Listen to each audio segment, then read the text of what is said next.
Hello, it's episode 8, the penultimate episode, the finale, on genetics. So the first thing we need to know about genetics is chromosomes. Chromosomes contain a length of genes, and genes control the characteristics. And genes, there are lots of different types of it that control different things, different characteristics. And genes are made up of long strands of DNA, and DNA is in a double helix. There's 4 bases of it, although I'm not sure you need to know those. More about chromosomes, they're stored in the nucleus. In the human there is normally 23 pairs. The XX chromosome is female, and the XY chromosome is male. It's just showing an example of the different things it can be used for. It's sort of like code, but genetic. That's exactly what it is, genetic code. So there's 23 pairs, which means there's 46 altogether. So 46 is the diploid number, which is the full number, and 23 is the haploid number, which is the half number. And half of the number is required for the gamete. Mitosis requires the diploid numbers, as it is using only one type of genetics, and that is why it is genetically identical, as it says there. However, which is used for asexual reproduction.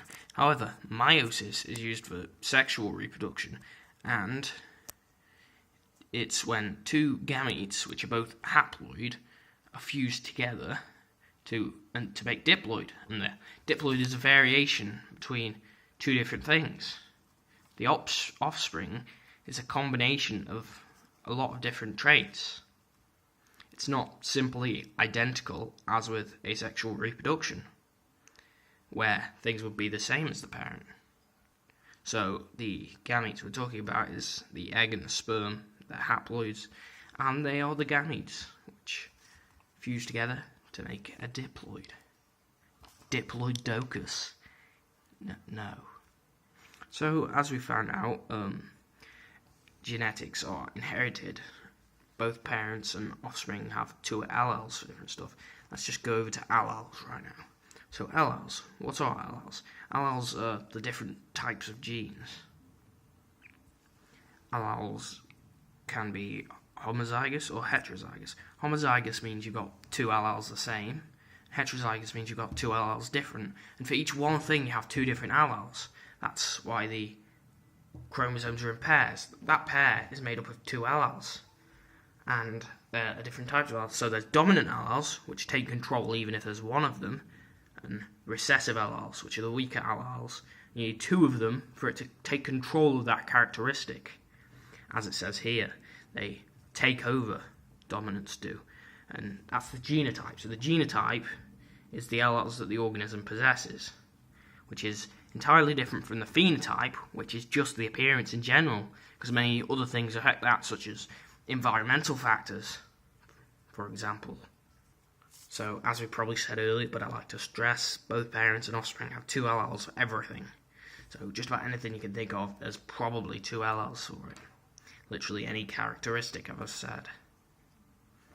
Another thing that's inherited are genetic disorders, which some examples of that are polydactyly, which is caused by a dominant allele, and cystic fibrosis is caused by a recessive allele.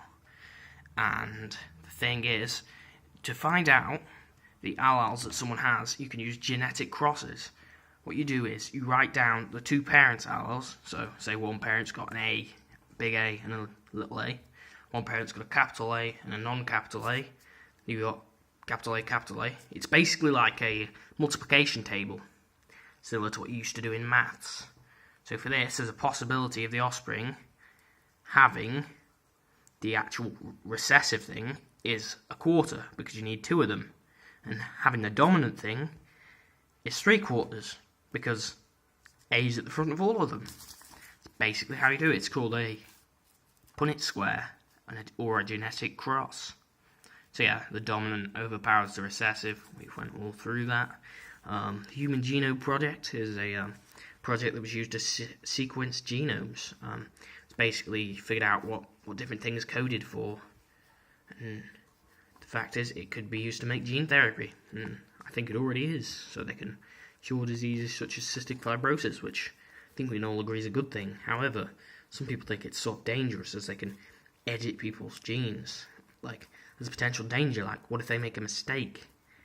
What if they use it as a weapon? You could potentially give someone a genetic disorder, or they could make a super soldier who's immune to all disease and everything. That would just be dangerous. Don't want to mess with him. Anyway, where were we? This is genetics. Very good.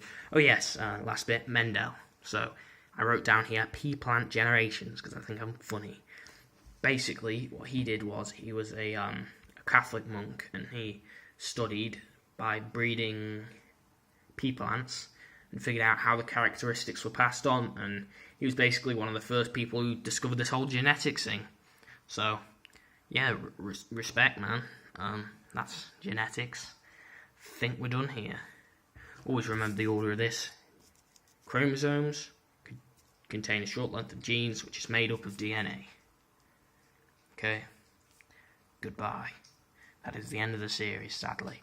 However, sometime soon we will be doing other subjects, so do not despair. Goodbye.